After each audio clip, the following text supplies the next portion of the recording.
Assalamualaikum warahmatullahi wabarakatuh. Bismillahirrahmanirrahim. Alhamdulillahirabbil alamin. Wa bihi nasta'inu ala umurid dunya waddin. Wassalatu wassalamu ala sayyidil mursalin wa ala alihi wa ashabihi ajma'in. Amma ba'd. Allahumma la ilma lana illa ma 'allamtana innaka antal alimul hakim. Allahumma anfa'na bima 'allamtana wa 'allimna ma yanfa'una wa zidna ilma. Allahumma arinal haqqa haqqa warzuqna ittiba'ah wa arinal batila batila warzuqna ijtinabah waj'alna mimman yastami'una al-qawla fayattabi'una ahsanah wa adkhilna birahmatika fi ibadika salihin amin. Ayyuhal hadiruna wal hadirat rahimakumullah. Pagi hari ini kita masih membahas tentang al-bai' al-muharram, jual beli yang tidak diperbolehkan. Sebelumnya kita sudah membahas sedikit tentang jual beli yang tidak diperbolehkan atau jual beli yang diharamkan. Di antaranya adalah jual beli yang mengandung unsur riba. Menjual emas dengan emas tetapi tidak sepadan. Menjual emas dengan uang, kita belinya pakai uang kertas itu, tetapi tidak serah terima di tempat atau dengan cara dihutang. Maka fikih salaf 4 mazhab mengatakan itu riba, hukumnya haram. Fatwa DSN MUI saat ini, dan kami mengetahui fatwa itu dulu di awal tahun 2012 sekitar itu, ulama Saudiyah Utsaimin bin Baz itu sudah menfatwakan, bukan 2012 berarti setelah Covid. Ya, setelah Covid 2019-an itu udah ada fatwa bahwa bolehnya kita menjual beli emas digital atau menjual beli emas logam mulia secara online, ya, secara online. Itu diperbolehkan dengan beberapa syarat. Alasan utamanya kita diperbolehkan menjual belikan emas secara kredit atau tidak serah terima di tempat adalah karena emas saat ini bukan lagi merupakan alat tukar, komoditas. Emas saat ini itu adalah komoditas. Maka diperbolehkan kita menjual belinya. Nah, di antaranya adalah Bank BSI, Bank Syariat Indonesia. Mereka mengacu kepada fatwa DSN MUI ini. Ya, mereka menjual belikan emas, istilahnya itu nabung emas. Kita bayar setiap bulan umpamanya 1 juta, 1 juta, 1 juta. Nah, kita nanti seakan memiliki emas sekian gram. Yang mana emas tersebut berada di BSI, tidak diserahkan kepada kita. Mungkin kita hanya mendapatkan catatan saja. Oh, saya berarti sudah memiliki emas 0, sekian persen. Nah, seperti itu saja, 0, sekian gram. Hanya seperti itu. Maka fatwa DSN MUI mengatakan itu boleh. Alasan utamanya apa? Emas itu merupakan komoditas, bukan lagi alat tukar. Nah, terus kenapa ulama salaf 4 madhab dari Hanafi, Maliki, Syafi'i, Hambali mengatakan nggak boleh kita membeli emas dengan alat tukar dikarenakan emas zaman dulu berupa alat tukar. Sedangkan uang sekarang pun dia menjadi alat tukar, maka tidak diperbolehkan kita jual beli emas dengan uang, emas dengan perak, tetapi tidak cash, secara ngutang, kredit tidak boleh, tidak serah terima di tempat, itu pun tidak boleh. Jadi alasannya berbeda. Nah, kemudian kemarin juga sudah kita pelajari di antara jual beli yang diharamkan adalah bai'ul mukrah, menjual beli secara paksa.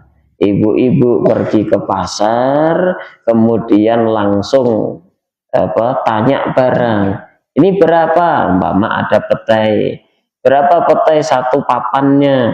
Oh, satu papan 20.000. 10 aja, ambil, langsung kasihin uangnya, langsung pergi. Nah, ini terpaksa, mau tidak mau penjual, ya sudahlah, sudah pergi orangnya.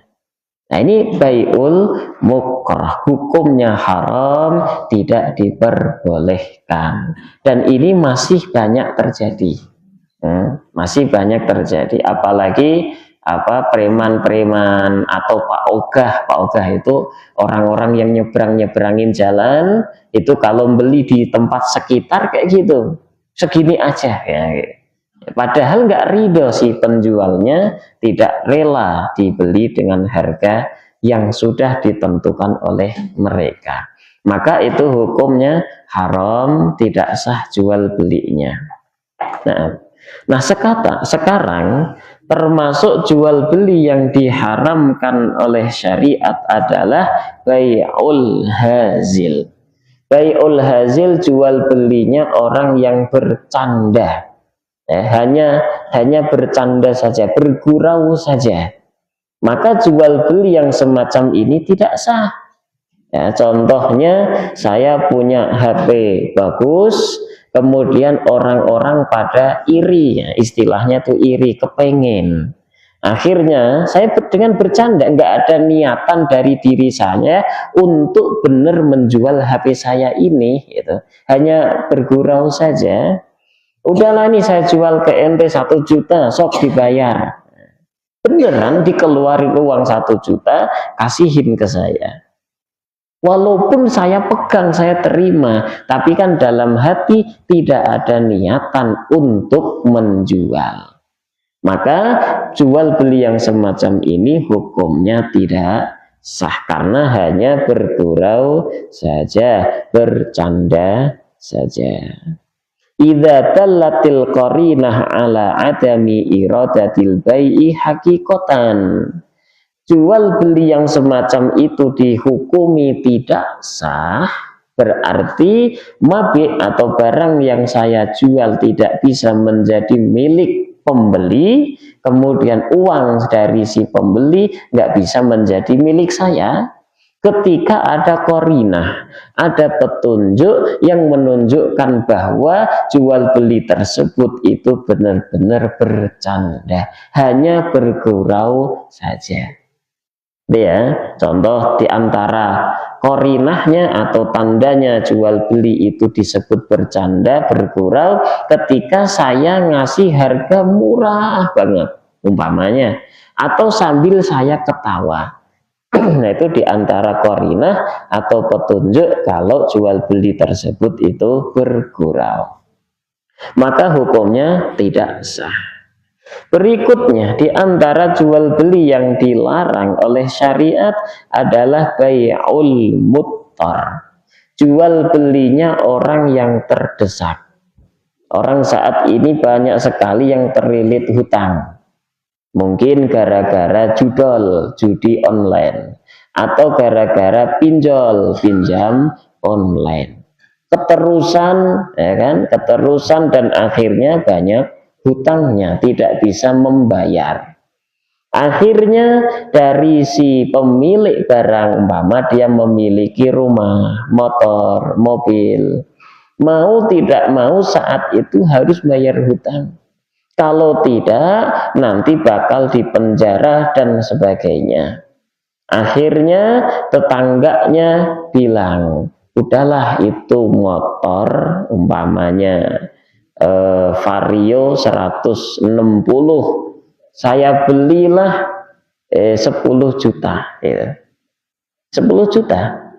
Dan ini orang terdesak, mau tidak mau harus dapat uang 10 juta saat itu. Disuruh 11 enggak, 15 apalagi tidak, 10. Jadi si pembeli ini memanfaatkan momennya orang di situ terdesak, udah sekalian aja dibeli dengan harga 10 juta. Seakan orang yang menjual ini motor itu terpaksa, mau tidak mau harus apa? Harus menjualnya. Nah, yang diharamkan adalah perbuatan pembeli. Ya, dia itu memanfaatkan kesempitan orang lain. Yang dia sudah kesulitan harus menjual barangnya, ya, terus ditawar dengan harga murah. Ini yang haram perbuatannya. Kalaupun terjadi transaksi dan kemudian si penjualnya itu ridhonya karena terdesak ya, ridho karena terdesak tadi, maka sah jual beli. Tetapi si pembeli yang menawar dengan harga rendah itu hukumnya haram. Karena apa? Mempersulit orang.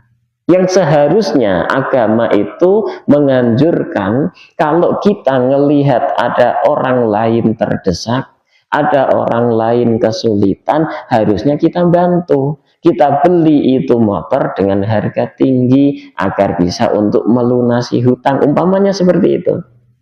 Atau kita kasih pinjaman, ini saya pinjemin sok dilunasi hutangnya, harusnya seperti itu. Tetapi enggak, ini si pembelinya malah membeli dengan harga yang sangat kecil, kurang banget. Mau tidak mau dijual gitu.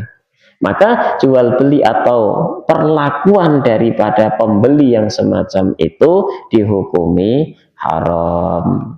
Ya, hukumnya haram. Ya juzu an yashtari minhu bi tsamanil muta'arraf alaih. Tapi kalau dijualnya dengan harga yang pasaran itu boleh jelas.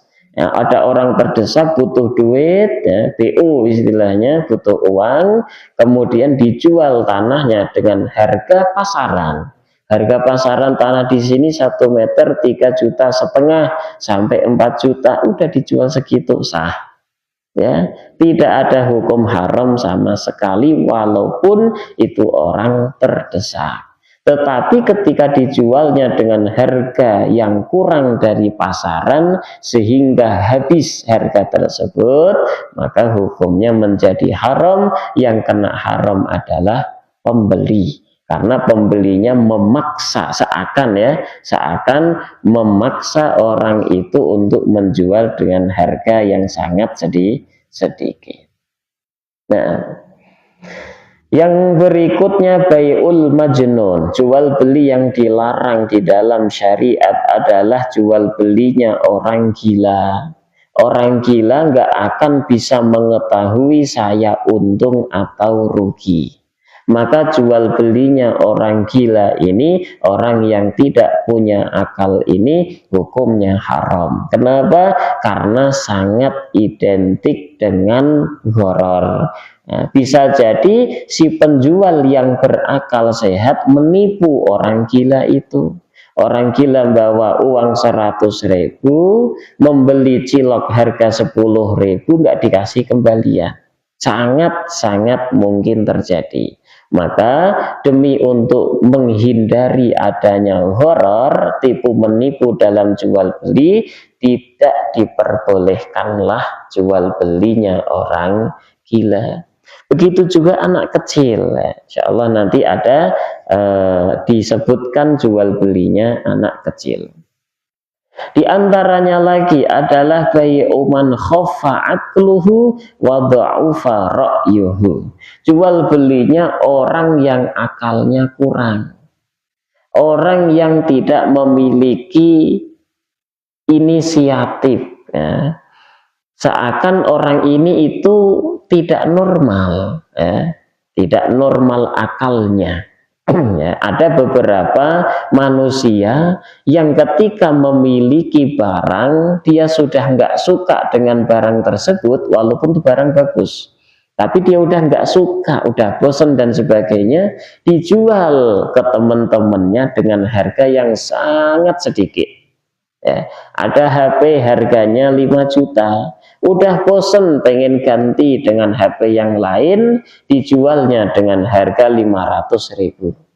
Ya karena memang dia nggak punya inisiatif, memang akalnya itu kurang, gitu ya. Maka penjual belian orang tersebut dihukumi haram. Kenapa? Karena pasti merugikan. Ini pasti merugikan, dan kesempatan bagi pembeli atau pembelinya yang akalnya itu kurang. Ada barang-barang kecil yang harusnya harganya 100.000 saja, dia membeli dengan harga 1 juta, 1,5 juta. Lah ini berarti akalnya kurang. Jual belinya orang yang semacam ini hukumnya haram, tidak sah. Bal yajibu al-hajru alaihi, bahkan harusnya pemerintah itu menghajar orang yang seperti ini. Hajar dalam bahasa Arab, bahasa Indonesia itu mensita, menyita seluruh hartanya orang yang seperti itu, kemudian ketika butuh sesuatu ngomong ke pemerintah, saya pengen makan, nanti pemerintah yang akan membelikan makanan, pakai uangnya ini orang, gitu ya. Istilahnya dia dilayani, gitu.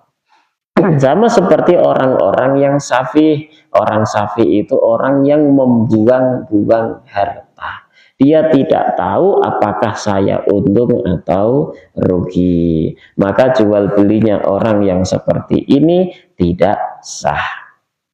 Nah, kita ketika melihat orang seperti itu jualan, kita nggak boleh kemudian memanfaatkannya.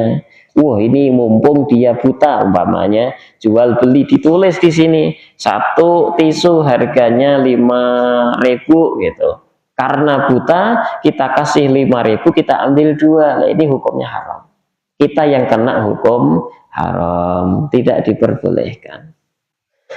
Bai'us sabi, berikutnya jual belinya anak kecil. Ini banyak sekali terjadi di antara kita. Anak kecil yang dimaksud anak kecil adalah anak yang belum balik. Ya, belum balik sebutannya anak kecil. Jual belinya mereka bagaimana, sah atau tidak? Mu'tamad dalam madhab Syafi'i, hukumnya tidak sah. Anak kecil menjual, anak kecil membeli, keduanya itu tidak sah. Kemudian ini muktamadnya. Kemudian Imamuna An-Nawawi, Syarafuddin Yahya An-Nawawi, beliau kemudian mengadopsi pendapatnya Imam Hanafiyah. Imam Hanafi diadopsi pendapatnya, yaitu ketika anak kecil tersebut menjual atau membeli dengan harga yang sedikit, harga yang remeh, yang kecil, maka sah.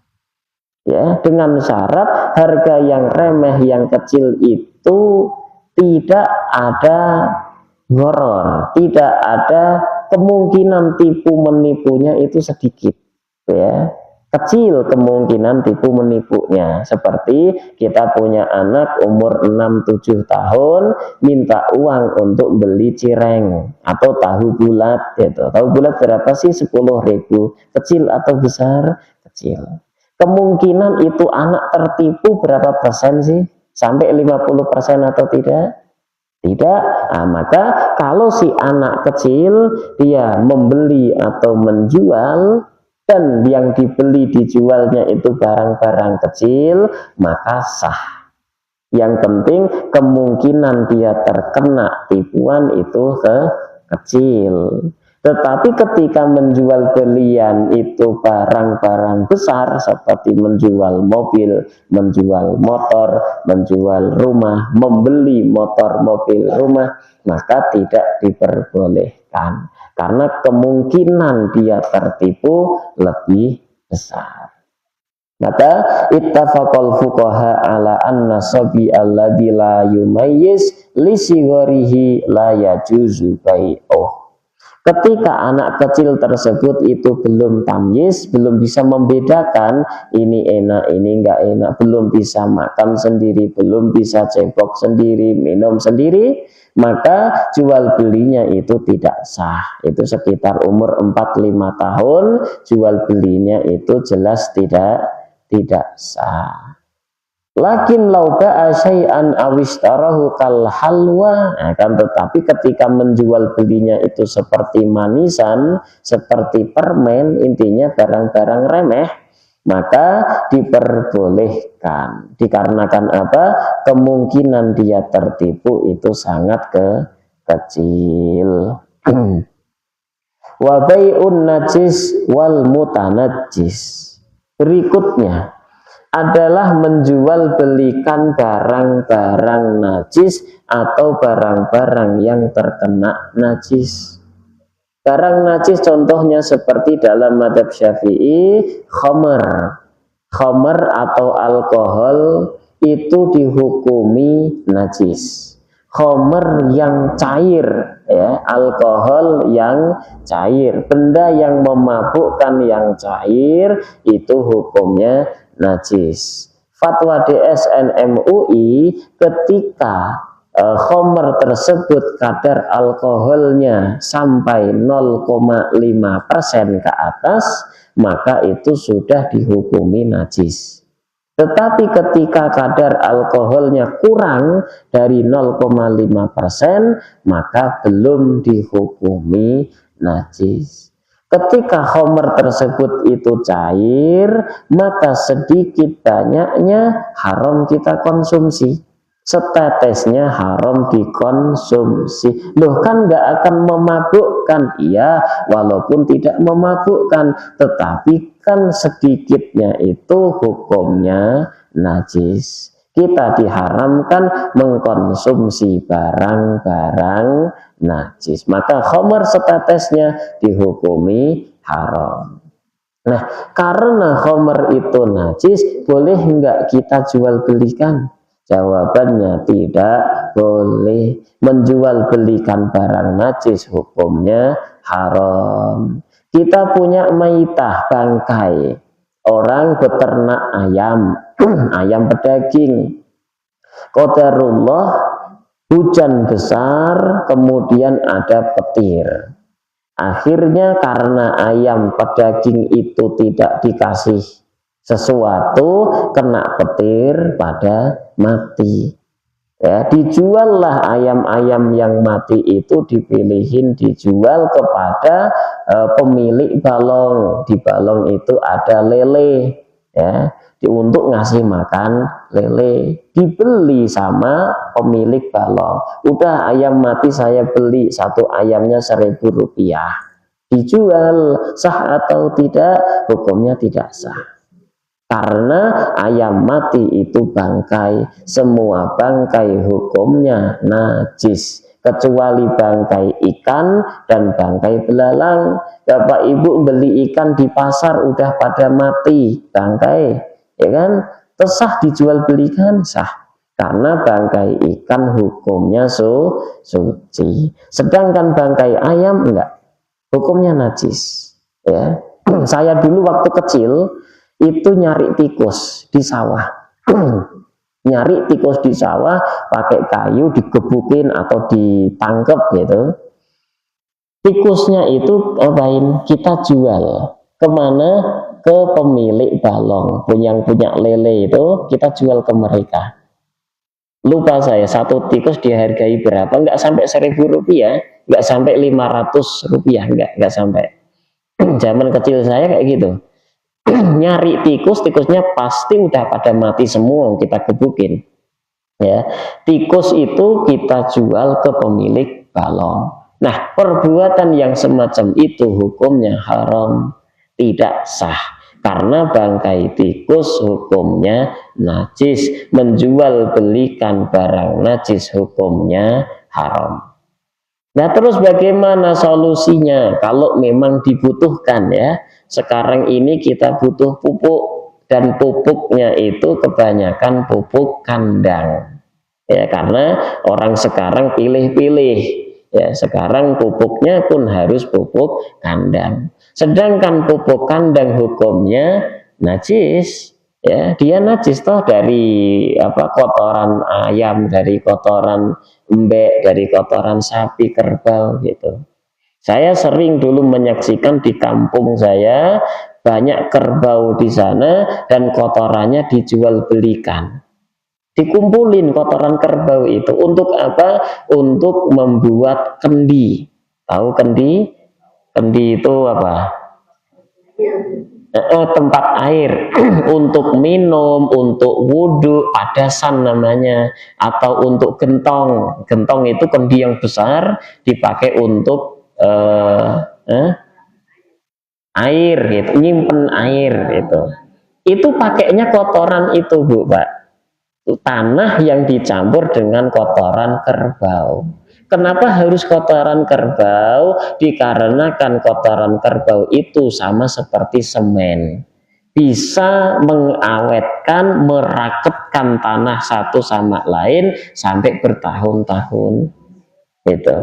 Nah, ini menjual belikan kotoran tersebut hukumnya apa? Ya najis, haram.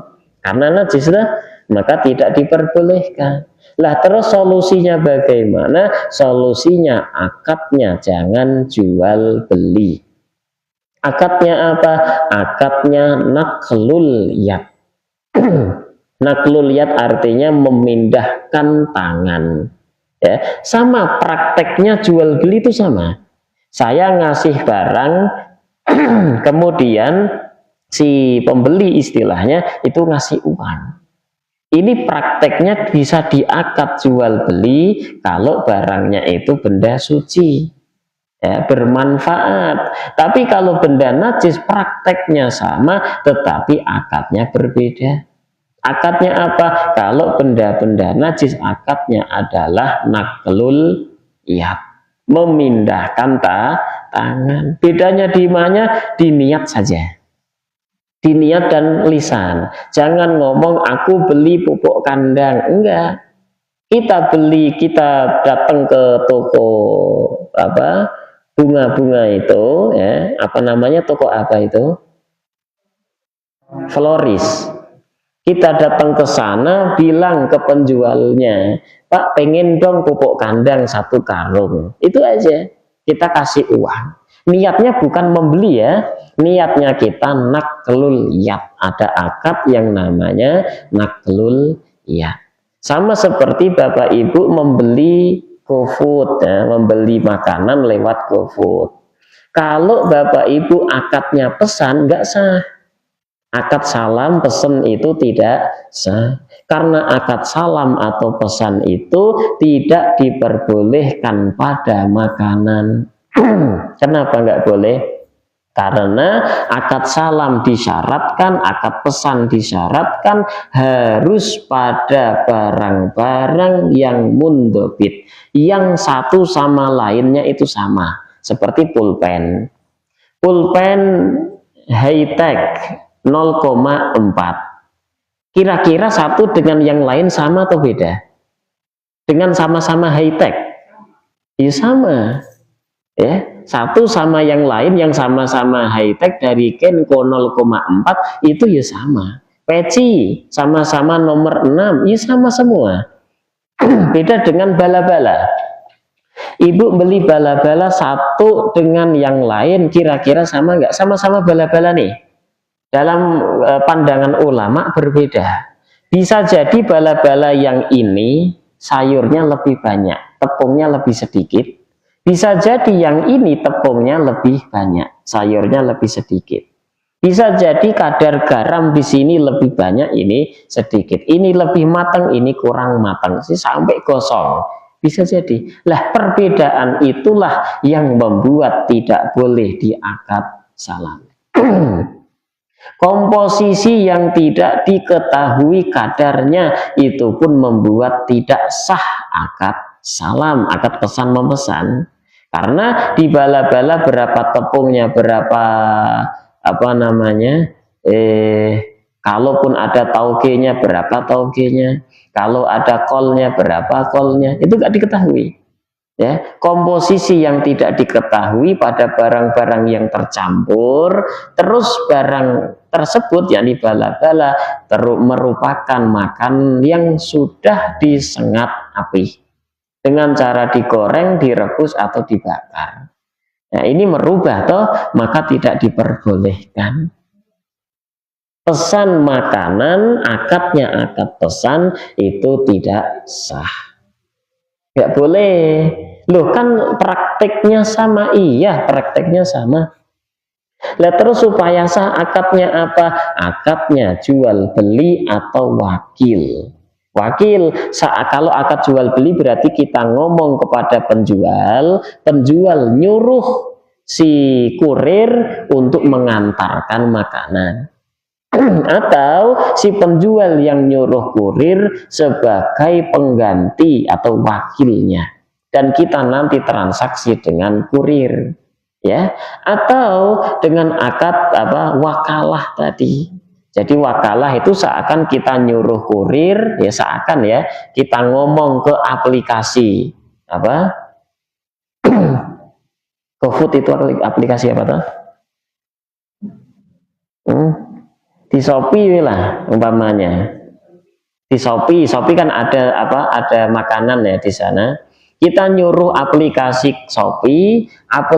Shopee punya pekerja dan dia memperkerjakan orang lain. Gitu ya. Jadi akadnya di sana adalah akad wakalah. Ya, seakan saya nyuruh santri beliin gorengan gitu. Tetapi dalam syariat wakil itu tidak wajib kita bayar. Wakil itu tidak wajib kita bayar, kecuali kalau di sana akadnya ijarah sewa menyewa. Jadi di dalam syariat itu diatur sedemikian rupa, membedakan antara wakil, minta tolong nyuruh itu namanya wakil, dan membedakan antara muajir mustajir, orang yang disewa, sewa jasa.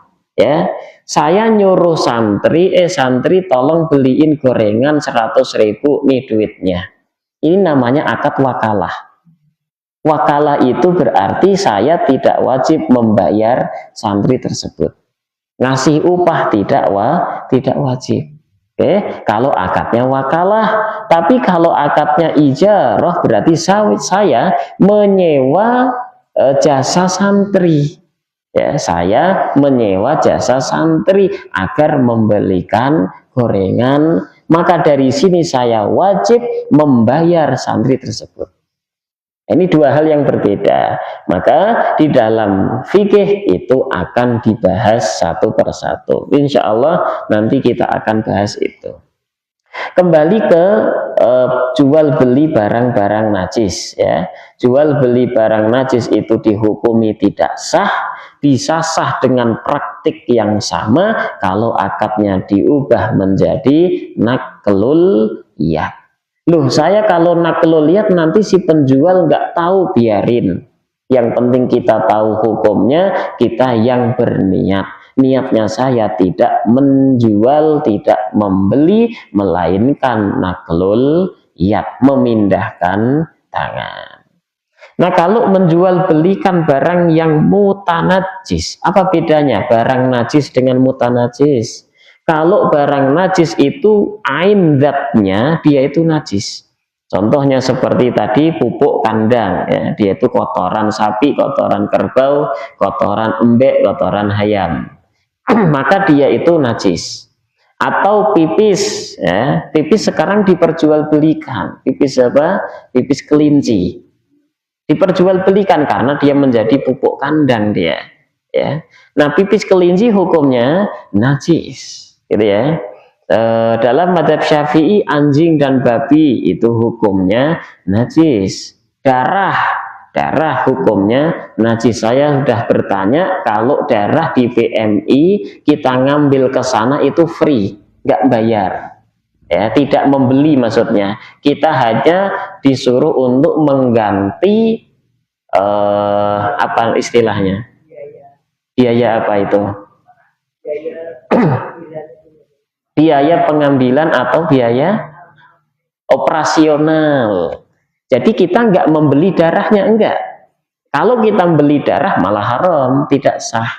Kita hanya mengganti biaya operasional. Dia menyimpan darah saat itu, terus wadahnya dan perawatan dan sebagainya. Hanya mengganti itu saja, maka ini aman. Maka kita datang ke PMI itu tidak membeli darah. Butuh darah sekian kantong yang apa namanya? Apa itu namanya, jenis darah, golongan. Nah, golongan darahnya O umpamanya. Kita nggak disuruh membeli, maka aman ya. Itu najis ya, darah itu hukumnya najis. Nah sekarang barang-barang mutanajis, artinya barang asalnya suci tetapi kecampur najis, itu namanya mutanajis. Contohnya apa? Contohnya ada makanan makanan daging umpamanya ya. Daging saat ini yang kedengar oleh saya, laporan dari orang-orang ke saya, ada daging yang dimasaknya itu menggunakan alkohol. Kebanyakan daging yang dari masakan Jepang. Ya, dimasaknya memang dengan alkohol ya oleh mereka, maka bisa empuk banget gitu. Nah, ini daging hukumnya bagaimana? Suci atau tidak? Tidak. Dia hukumnya mutanajis. Daging yang asalnya suci tercampur oleh najis. Nah, jual beli makanan atau apapun yang tercampur oleh najis disebutnya mutanajis, sah atau tidak? Maka ada dua perincian. Kira-kira benda tersebut bisa disucikan atau tidak? Kalau benda tersebut bisa disucikan, maka sah jual belinya. Kalau benda tersebut tidak bisa disucikan, maka tidak sah jual belinya. Contohnya, ada kopi luwak.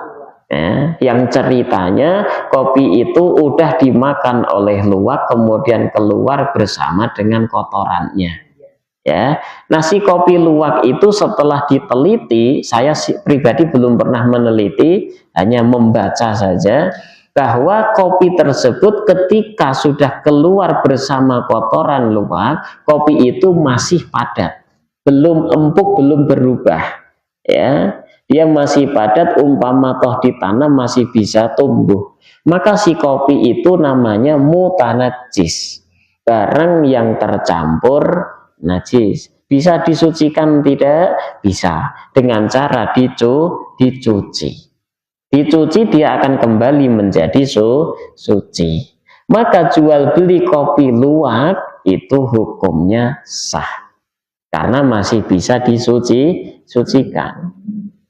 Lagi umpamanya ada baju, ada baju, sarung dan sebagainya, kainnya itu terkena najis, dijual kain tersebut.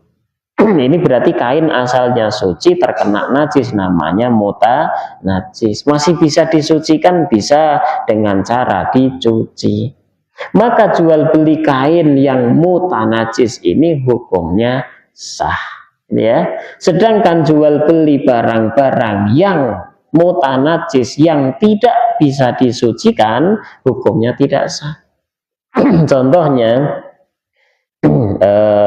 ada makanan yang berkuah, ya, kemudian si kuahnya itu dicampur dengan alkohol, yang alkohol kadarnya itu lebih dari 0,5%. Maka si kuah tersebut nggak akan mungkin bisa dipisahkan antara alkohol dengan airnya. Maka ini berarti barang mutanajis yang tidak bisa disucikan. maka jual belikan barang itu tadi hukumnya tidak sah.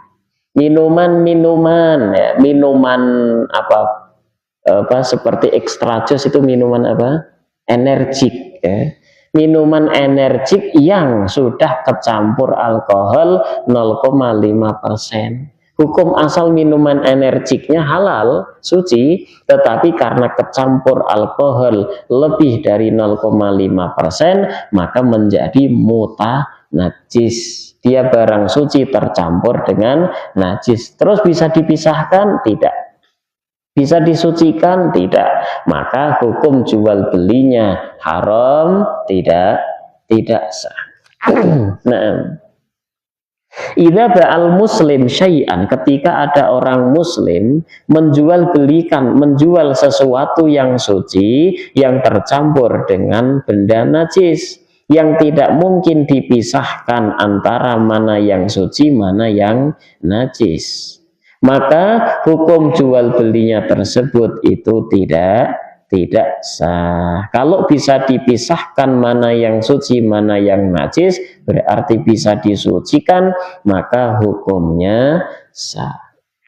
Nah, innallaha wa rasulahu harrama bai'al khamr. Ini Rasul sallallahu alaihi wasallam bersabda saat Fathu Makkah. Nah, saat Makkah itu dibuka, sesungguhnya Allah dan Rasulnya mengharamkan jual khamr, menjual bangkai, menjual khinzir babi, wal asnam, dan berhala. Kemudian ada sahabat yang bertanya kepada Rasul, ya Rasulullah, ara'aita syuhumal maitah? Terus bagaimana kalau orang tersebut menjual belikan syuhum? Syuhum itu gajih itu apa? Lemak, lemaknya bangkai. Jadi ada bangkai kambing, diambil lemaknya. Lemak zaman dulu diambil minyaknya atau dipakai untuk penerangan. Lampu apa namanya? Bukan petromak nggak pakai itu. Spiritus apa? Pijar, lampu pijar itu loh, uplik istilahnya. Apa? Tahu lampu pijar? Lampu uplik yang dipakein botol, semprong, sempor, yang ada minyak tanahnya itu namanya lampu cempor. Kalau bahasa Indonesia apa? Iya. Damar. Damar. Bahasa Indonesia itulah. Nah, itu minyaknya, minyak dari gajih atau lemaknya tadi dipakai untuk penerangan, untuk damar itu. Makanya lemak daripada bangkai itu diambil, diperjualbelikan. Sahabat bertanya kepada Rasulullah, bagaimana hukumnya menjual belikan lemak daripada bangkai? Fa innaha tutla biha as-sufun. Nah, lemak tersebut itu digunakan untuk ngecap perahu agar tidak bocor gitu ya, karena itu kan anti air dia. Wa tudhanu biha al-julud wa yustasbah bihan nas, dipakai untuk kalau kita hand body istilahnya. Nah, zaman dulu pakai lemak itu dipakai untuk kulit manusia, untuk hand body, kemudian digunakan untuk penerangan, untuk damar tadi. Wala fi badanil adami wa ghairu dzalika mimma laisa biaklin, digunakannya walaupun tidak untuk makan ya, tidak untuk makan. Maka Rasul sallallahu alaihi wasallam menjawab, in qatalallahu al-yahud innallaha lamma harrama alaihim syuhumaha jammaluhu thumma ba'uhu fa'akalu tamanahu. Jawaban Rasul apa? Semoga Allah membunuh orang-orang Yahudi. Sesungguhnya Allah ketika mengharamkan kepada mereka lemak-lemak bangkai, mereka memolesnya. Oh, yang diharamkan kan untuk dimakan gitu. kemudian dipoles, oh berarti kalau tidak untuk dimakan boleh. Akhirnya apa? Mereka Yahudi menjual belikan lemak bangkai, tumabauhu, nah, dijual belikan, fa'akalu tamanahu, hasil dari penjualan dimakan. Maka intinya apa? Hukumnya tetap haram. Tidak boleh menjual belikan lemak bangkai. Karena bangkai hukumnya najis, maka seakan menjual belikan barang najis.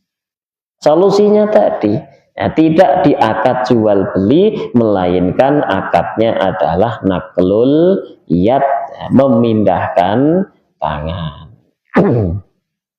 Berikutnya adalah bai'u mala yukot yukdar ala taslimihi, menjual belikan sesuatu yang tidak mungkin bisa dia serahkan. Ini sudah kita pernah jelaskan ya.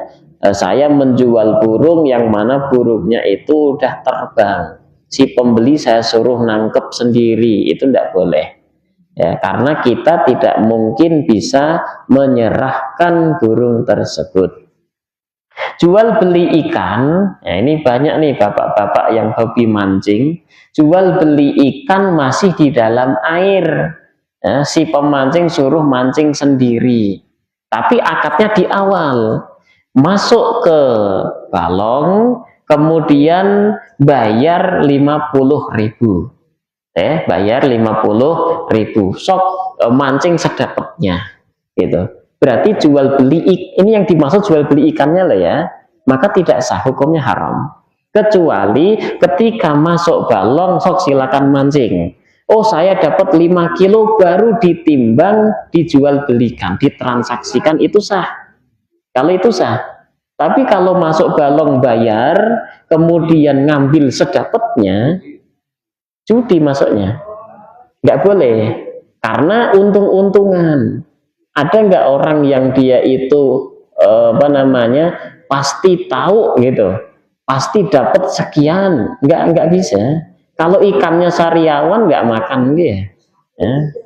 Maka tidak diperbolehkan, kecuali tadi ya, masuk ke balong umpama toh bayar itu berupa nyewa balongnya, menempati tempat terus bayar, itu boleh, karena itu nyewa tempat masuknya. Kita masuk ke tempatnya Pak Aep, punya tanah besar, kita ikut di sana, nginjakkan kaki di tanahnya Pak Aep, terus disuruh bayar, itu kita wajib bayar, namanya ijarah, nyewa tempat. Boleh kita bayar, kemudian mancing, dapat ikan berapapun, ditimbang, ditransaksikan, jual beli, itu pun boleh. Tapi kalau tadi di awal sudah bayar, dapat berapapun silakan, itu tidak boleh, karena termasuk judi. Nah, nanti bisa diakad dengan yang lain, bisa. Ya, kalau akadnya benar, maka hukumnya halal. Akadnya salah, maka terjadilah hukum haram. Berikutnya, jual beli yang dilarang lagi adalah bai'ul gharar, jual beli menipu. Nah, walaupun jual belinya benar, tapi kalau sudah menipu dihukumi haram. Saya menjual kitab. Harga kitab ini saya beli 300.000 rupiah. Kemudian saya jual ke orang. Orang itu nawar, udahlah saya beli 200.000. Ya saya beli, umpamanya saya nawarin 1 juta, saya kulakan belinya 300.000, saya jual 1 juta. Kan boleh, nggak masalah toh. Kemudian saya jual 1 juta, ditawar berapa? 500.000 rupiah.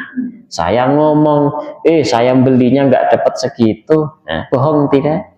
Bohong.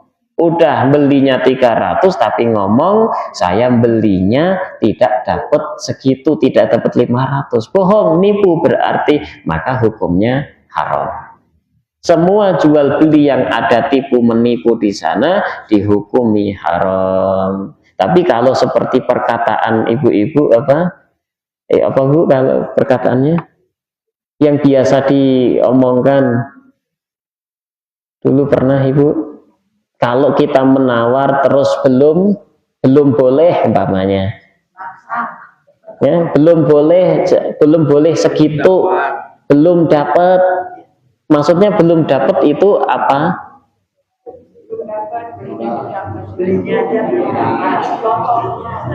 Kalau maksudnya belinya belum dapat dan itu bohong, ya jelas nggak boleh. Apa Pak Asep kalau menjual terus ditawar terus ngomong belum dapat, itu maksud belum dapat itu apa? Modalnya kira-kira modalnya bener nggak belum dapat?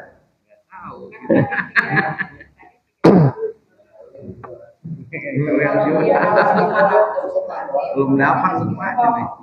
Ya kalau belum dapat kemudian dia berbohong, ya, yang seharusnya modal udah bisa, udah dapat untung sedikit, terus ngomong belum dapat, yang dimaksud dia adalah belum dapat modalnya, maka jelas itu hukumnya haram. Ada kebohongan nggak di sana? Kalau ada maka tidak diperbolehkan, gitu ya.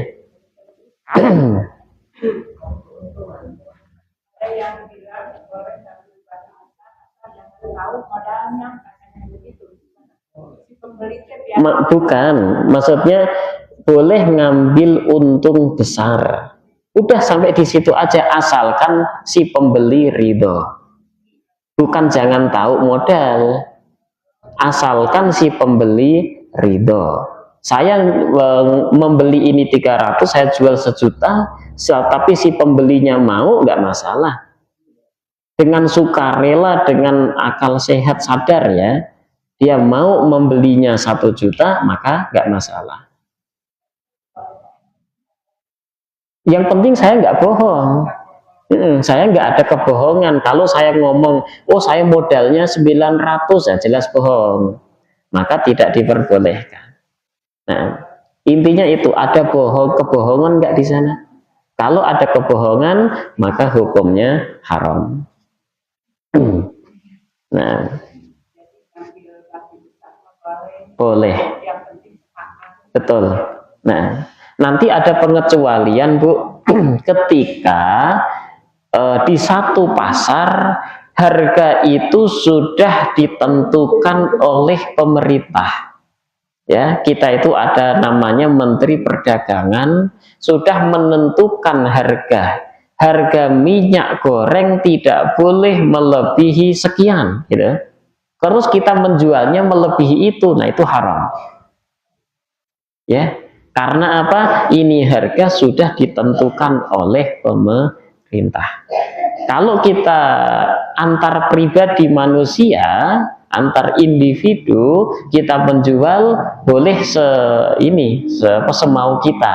Tapi kalau tadi sudah dijadikan undang-undang, nah sudah keluar harga nggak boleh melebihi ini, maka kita tidak boleh meng-up harga melebihi itu.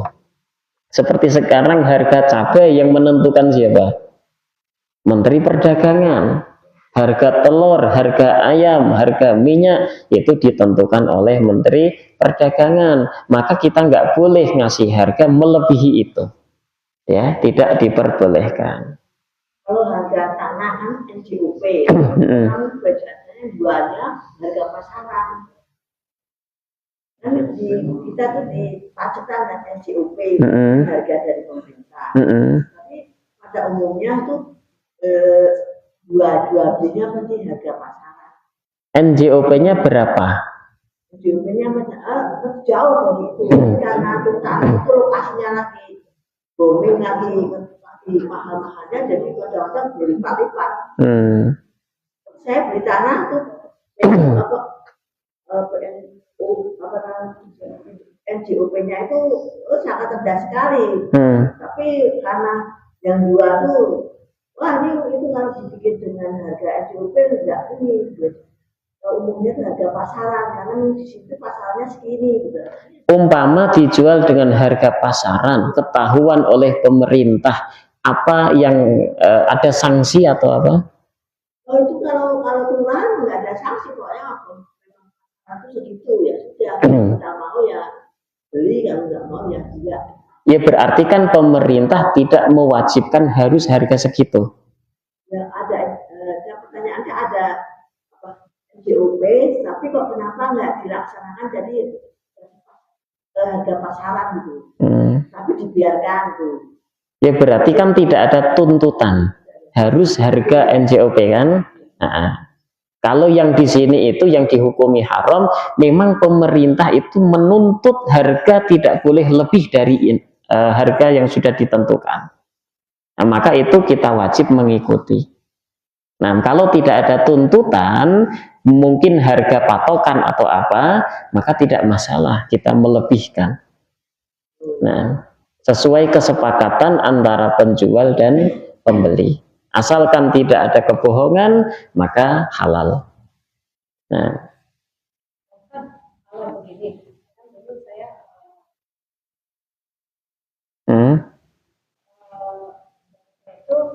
itu kan menjualnya caranya begini, bicara langsung dengan ownernya, bicara tentang modalnya sendiri.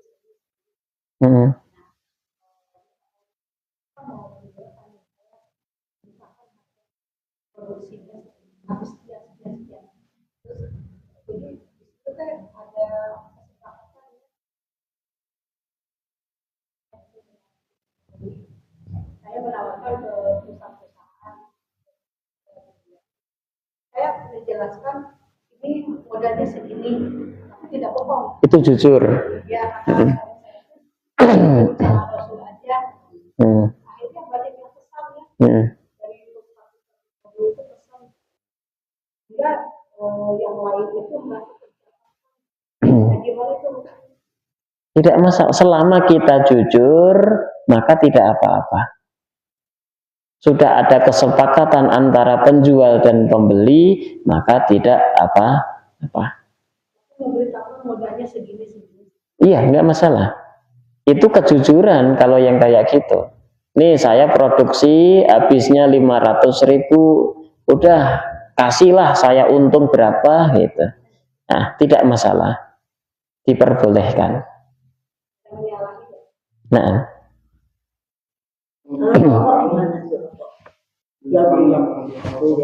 gimana kan, Ustaz?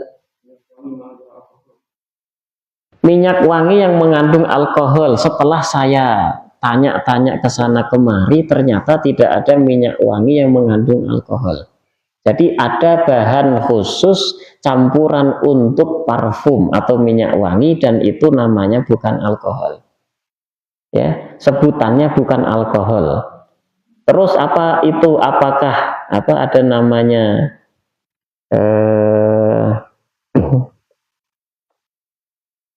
ada campuran tersendiri khusus untuk minyak wangi itu ya. Jadi itu bukan alkohol, maka dihukuminya bukan najis. Dan campuran untuk nanti campuran minyak wangi itu ada campuran untuk mengencerkan, campuran untuk menguatkan aroma, untuk menguatkan wanginya, dan untuk melamakan wanginya. Jadi ada campuran masing-masing, gitu ya. Dan ini tiga-tiganya itu bukanlah alkohol. Walaupun ketika disemprotkan ke tangan itu menguap dan rasanya itu dingin gitu. Ya, katanya ya, yang selama ini saya dapat informasi itu bukanlah alkohol. Umpama karena di fikih-fikih seperti syarah Yaqutun Nafis itu mengatakan adalah alkohol karena mereka belum mensurvei lebih dalam lagi, belum meneliti lagi ya, ngomong itu alkohol. Kalaupun umpama alkohol dan alkoholnya kurang dari 0,5%, maka diperbolehkan. Karena alkohol yang diharamkan, yang dinajiskan adalah ketika kadarnya 0,5%. Untuk saya pribadi, kalau saya beli minyak wangi, beli yang bibit murni, tidak ada campuran apapun.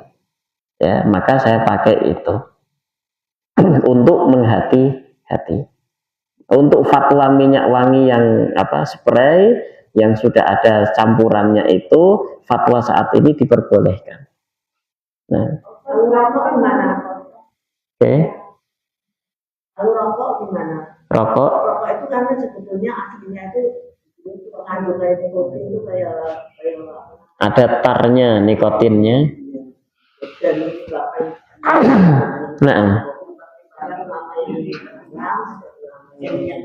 Nah, tar dan nikotin dia termasuk sabu, ya, bagian daripada sabu, dan dia memabukkan.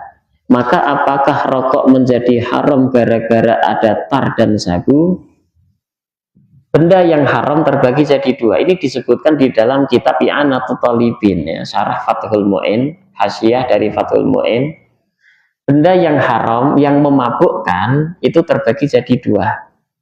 Ada benda memabukkan yang cair dan ada yang padat. Kalau benda memabukkan ini cair dan kadar alkohol tadi MOI 0,5%, maka setetesnya pun hukumnya haram. Kenapa? Walaupun nggak memabukkan satu tetes, tapi tetap haram dikarenakan benda yang memabukkan yang cair itu hukumnya najis. Mengkonsumsi barang najis satu tetes hukumnya haram. Berbeda dengan benda memabukkan yang padat. Benda memabukkan yang padat itu hukumnya suci. Maka qaliluhu halal, sedikitnya halal, wa katsiruhu haram, dan banyaknya sampai kadar memabukkan hukumnya haram. Maka dari itu sampai sekarang daun ganja di Aceh menjadi rempah.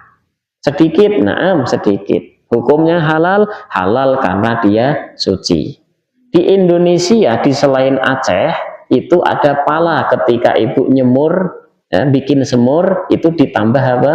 Pala. Ibu bikin rawon ditambah pala. Ya.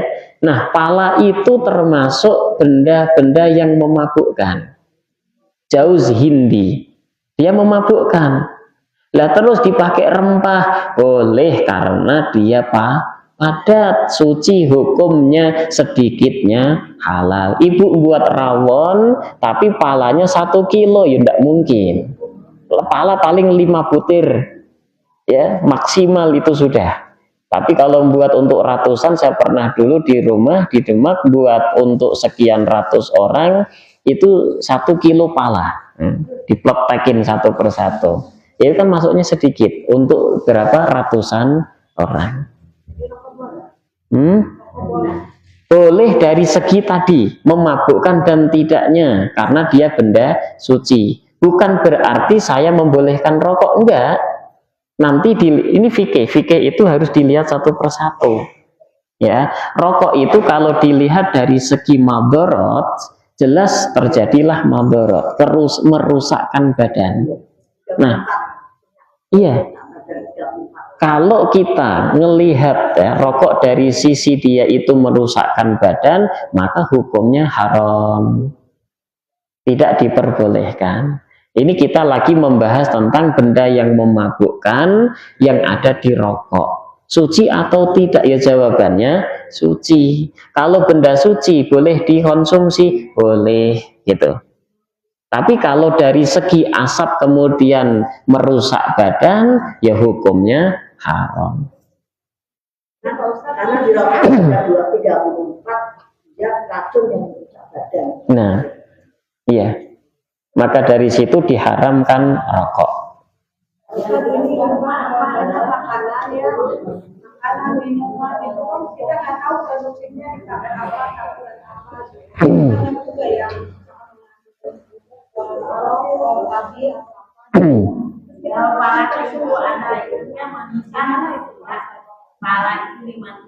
Ya, lihat dulu Bu, makanan tersebut secara zahirnya. Kasat matanya ada campuran babi atau tidak. Apalagi sekarang sudah ada logo halal MUI. Kalau kita mau lihat secara zahirnya logo MUI sudah ada, maka insya Allah halal. Secara zahirnya saja. Ya lihat secara zahir kasat mata, kira-kira ada campuran benda najis atau tidak. Lihat wilayah dulu, ya, kalau wilayahnya itu di Cibadak mungkin ada campuran babinya, ya, tapi kalau wilayah Jati Handap kan nggak mungkin. Yang ada di supermarket kayak begitu. Iya, kita lihat dulu supermarket biasanya ada logo halal. Biasanya. Maka kita ijtihadnya di sana. Ngelihat secara dohir saja. Terus pala di manisan halal atau tidak? Halal. Karena mesti sedikit, tidak banyak. Berarti yang padat yang suci. Betul. Kalau yang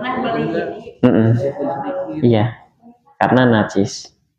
Nah, beli jamu ya, jamu.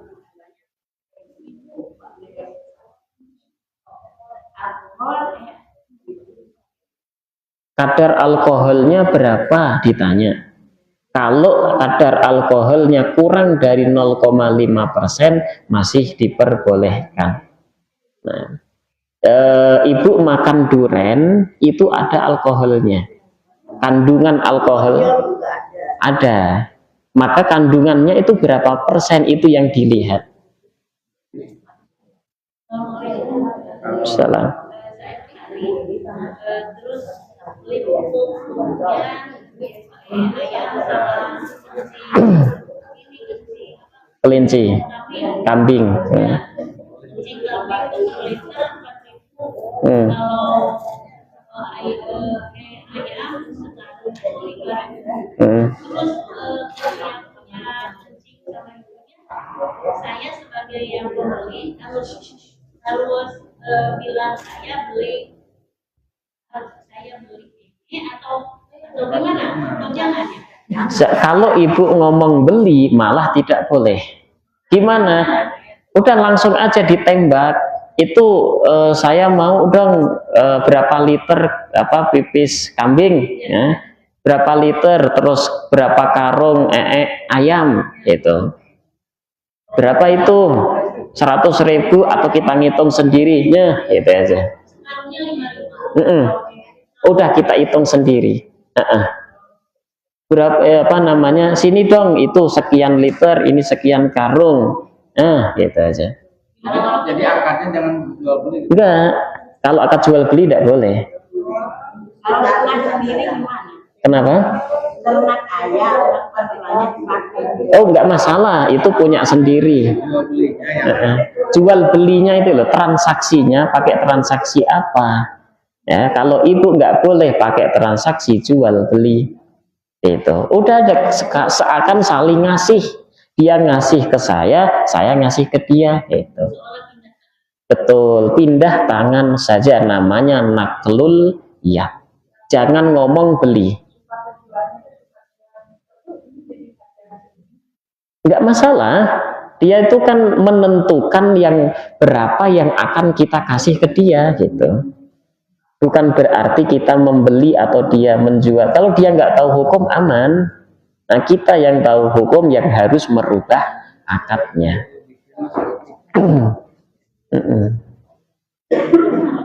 Niatnya Bu ya, niatnya yang diubah. Jangan berniat membeli, itu aja.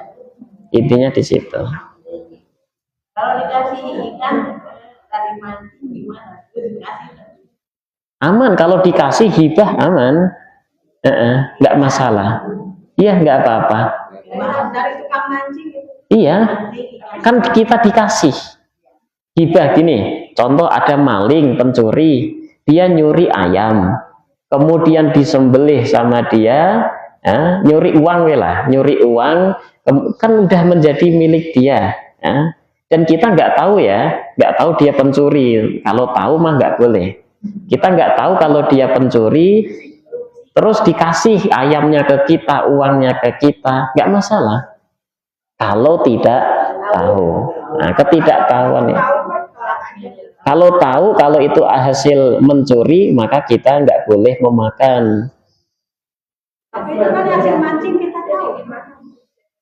Kan kita tahu kita hasil mancing.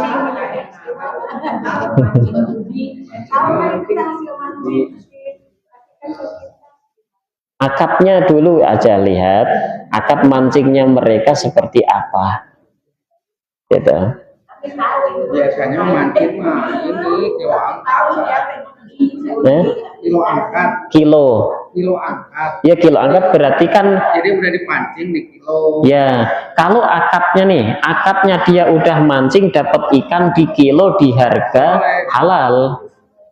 Boleh. Lumayan. Yang tidak boleh tadi apa? Dia masuk balong terus bayar.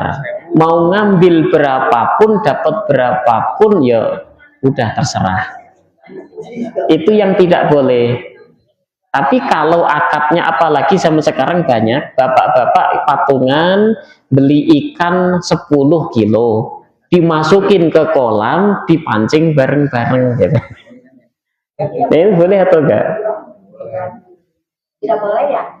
Kalau kembali ke akad lagi, akadnya mereka itu apa? Kalau dia akadnya adalah hibah terus punya ikan dilepasin gitu, punya dia ya, dilepasin gitu, kemudian dipancing lagi, maka nggak masalah. Tapi kalau untuk judi istilahnya ya, maka hukumnya menjadi haram. Itu kembali kepada akad. Kebanyakan gitu kan. Beli misalkan 10 kilo. Tapi bukan untuk judi. Kalau judi kan nanti banyak. Nah, hadiah enggak. Mancing aja gitu. Dapatnya berapa? Nah, berarti sekarang akadnya dihibahkan aja. Dapat ikan, dia beli ikan langsung apa? Dilepasin udah gitu. Jadi enggak ada akad berjudi. Enggak ada tujuan untuk berjudi.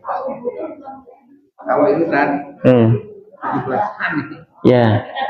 Mancing biasa. Saya mancing. Tapi nanti yang dapat banyak dapat kasih hadiah. Hadiah dari mana? Dari kita. Dari uang iuran tidak? Enggak ada iuran apa. Oh aman kalau itu. Hadiah 17-an jangan dari uang iuran. Tidak boleh. Kalau ada sponsor itu lebih bagus, halal. Yang penting jangan ada usul judi begitu. Iya, betul. Ya, Bu. Sudah? Yang mancing itu sepertinya gini, ada 10 orang, 10 kilo. Kan ada 10 kilo. Harganya sekian. Dan mancing. Hasilnya kan berbeda. Gimana? Akadnya Bu, kita bersepuluh itu iuran, beli ikan 10 kilo, kita sama-sama ikhlaskan. Diikhlaskan, udah ikannya kita buang. Maksudnya kita masukin ke kolam. Udah ya, beres sampai situ berarti kita itu sudah sama-sama meridokan semuanya gitu. Setelah itu ayo kita mancing. Udah nggak ada lagi saya terbanyak dan sebagainya, nggak ada. Jadi sudah sama-sama apa? Mengikhlaskan. Nggak masalah, tidak apa-apa. Nah, kalau kita masih ragu mau menghindari itu, udah langsung ke balongnya aja. Dapat ikan kita kilo di harga kita beli. Itu yang lebih aman.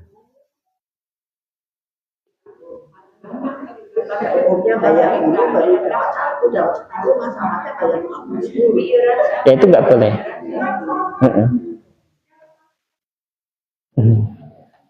Kalau pengen aman, beli balong masing-masing. Cukup Ibu ya. Ayo. Kita akhiri dengan baca kafarah majelis. Subhanakallahumma bihamdika asyhadu an la ilaha illa anta nastaghfiruka wa natubu ilaik. Sallallahu ala sayyidina Muhammad wa ala alihi washabihi wa baraka wasallam. Walhamdulillahirabbil alamin. Wassalamualaikum warahmatullahi wabarakatuh.